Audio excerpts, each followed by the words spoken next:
Oke, selanjutnya adalah bahasan yang kedua adalah tentang nama-nama tauhid. Nama-nama tauhid atau tauhid itu memiliki beberapa nama. Yang pertama, tauhid itu disebut dengan ilmu usuluddin. Yang kedua adalah ilmu aqaid. Kemudian yang ketiga adalah ilmu kalam. Yang keempat adalah ilmu ilahiyah. Kemudian yang selanjutnya adalah selesai. Jadi ada 4. Yang pertama adalah ilmu usuluddin, yang kedua ilmu aqaid, kemudian ilmu kalam dan ilmu ilahiyah. Yang pertama ilmu usuluddin. Usuluddin itu terdiri dari 2 kata. Yang pertama adalah usul, yang artinya adalah pokok. Usul itu pokok ya, atau pangkal. Dan yang kemudian yang kedua adalah din, artinya agama. Jadi ilmu usuluddin adalah ilmu tentang pokok-pokok agama. Ilmu tauhid itu sering disebut juga dengan ilmu usuluddin atau ilmu pokok-pokok atau dasar agama, karena ilmu itu menguraikan pokok-pokok dan dasar-dasar agama. Yang kedua, ilmu tauhid juga disebut juga ilmu aqaid. Kenapa? Karena ilmu aqaid itu tentang keyakinan.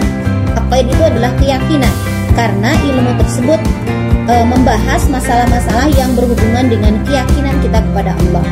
Yang ketiga, ilmu tauhid juga biasanya disebut dengan ilmu kalam. Kalam artinya perkataan atau pembicaraan atau kata-kata yang tersusun untuk menunjukkan suatu maksud pengertian. Kalam ini untuk menunjukkan salah satu sifat Allah, yaitu berkata-kata. Jadi ilmu kalam itu adalah ilmu tentang kalam Allah. Ilmu tauhid disebut dengan ilmu kalam, alasannya karena yaitu yang pertama karena ada masalah-masalah atau problem yang diperselisihkan oleh umat Islam pada masa-masa awal dalam ilmu ini, yaitu adalah tentang masalah kalam Allah Subhanahu wa taala, yaitu Al-Qur'an. Nah, apakah ia makhluk dalam arti diciptakan ataukah ia qadim dalam arti abadi dan tidak diciptakan?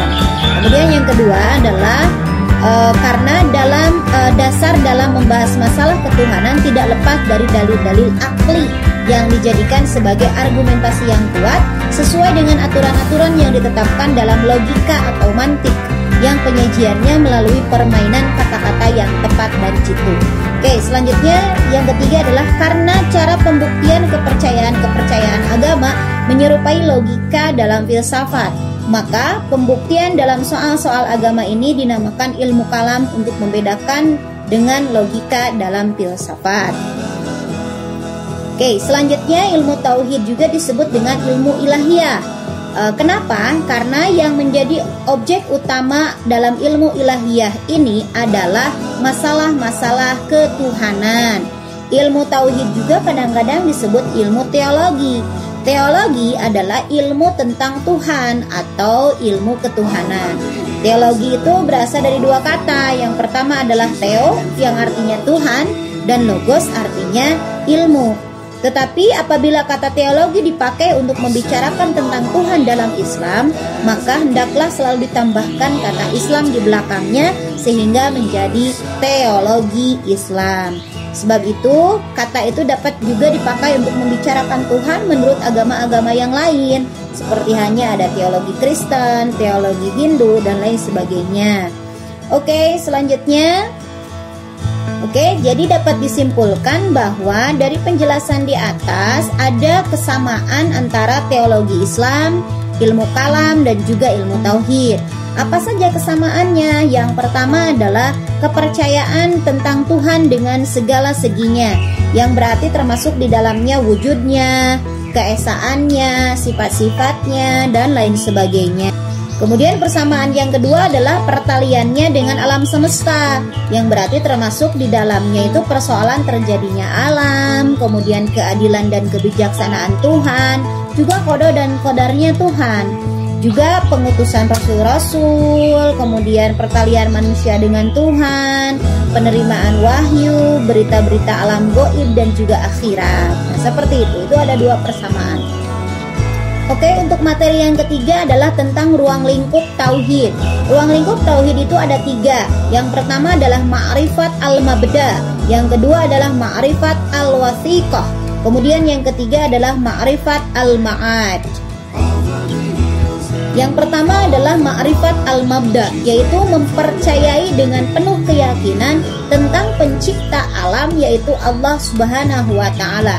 Hal ini sering diartikan dengan wujud yang sempurna atau wujud yang mutlak, atau juga disebut wajibul wujud. Yang kedua adalah ma'rifat al-wathiqah, yang artinya mempercayai dengan penuh keyakinan tentang para utusan Allah, dengan yang menjadi utusan dan perantara Allah Subhanahu wa Ta'ala dengan umat manusia untuk menyampaikan ajaran-ajarannya tentang kitab-kitab Allah yang dibawa oleh para utusannya dan tentang para malaikatnya. Yang ketiga adalah ma'rifat al-ma'ad, yaitu mempercayai dengan penuh keyakinan akan adanya kehidupan yang abadi setelah mati di alam akhirat dengan segala hal ihwal yang ada di dalamnya. Jadi sekali lagi ada 3 ruang lingkup ilmu tauhid. Yang pertama adalah ma'rifat al-mabda, ma'rifat al-wathiqah, dan ma'rifat al-ma'ad. Oke, bahasan yang selanjutnya adalah tentang 4 macam-macam tauhid. Menurut beberapa ulama, berdasarkan jenis dan sifat keyakinan tauhid, membagi ilmu tauhid ke dalam 4 bagian. Yang pertama adalah tauhid yang berhubungan dengan ketuhanan. Yang kedua adalah tauhid yang berhubungan dengan sifat Allah yang maha memelihara. Yang ketiga, tauhid yang berhubungan dengan kesempurnaan sifat Allah. Dan yang keempat adalah tauhid yang berhubungan dengan kekuasaan Allah. Oke, yang pertama adalah tauhid yang berhubungan dengan ketuhanan, yaitu mempercayai bahwa hanya kepada Allah kita harus bertuhan, beribadah, memohon pertolongan, tunduk, patuh, dan merendah, serta tidak kepada yang lain. Tauhid ini mengandung bahwa tidak ada Tuhan selain Allah, dan semua amal ibadah harus disandarkan kepada Allah, seperti yang tersantum dalam Quran Surah Al-Mu'min ayat 65, yang artinya, Dialah yang hidup yang kekal, tiada Tuhan yang berhak disembah melainkan Dia. Maka sembahlah Dia dengan memurnikan ibadah kepadanya. Segala puji bagi Allah Tuhan semesta alam. Yang kedua adalah tauhid yang berhubungan dengan sifat Allah yang maha memelihara, yaitu mempercayai bahwa Allah Subhanahu wa Ta'ala adalah satu-satunya pencipta, pemelihara, penguasa, dan pengatur alam semesta ini. Tauhid ini juga mengandung pengertian keyakinan atas keesaan Allah dalam penciptaan alam. Allah adalah Al-Khaliq, hanya Allah pencipta dan penguasa alam semesta, seperti yang tercantum dalam Quran surat Al-Mu'minun ayat ke-14. Selanjutnya adalah tauhid yang berhubungan dengan kesempurnaan sifat Allah, yaitu mempercayai hanya Allah Subhanahu wa Ta'ala yang memiliki sifat kesempurnaan dan terlepas dari sifat tercela atau dari segala kekurangan.